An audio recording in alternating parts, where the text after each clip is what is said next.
Huli sa entrapment operation ng Criminal Investigation and Detection Group o CIDG ang isang lalaki na umano'y nasa likod ng application scam para sa mga gustong makapasok ng Philippine Coast Guard.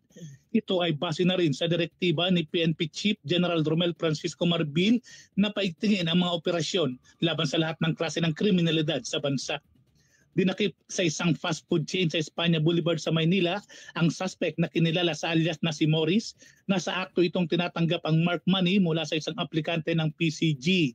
Sa ulat, nagugat ang operasyon matapos ang reklamo ng isang aplikante ng Philippine Coast Guard hinggil sa paglapit sa kanya ng suspect na nagpakilalang may malakas o manong koneksyon sa ahensya at matutulungan siyang makapasok sa recruitment process.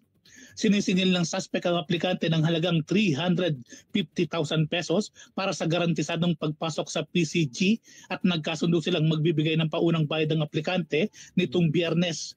Lingid sa kaalaman ng suspect ay nakipag-ugnayan sa CIDG ang biktima na agad nakipagtulungan sa pamunuan ng Philippine Coast Guard upang isagawa ang entrapment operation.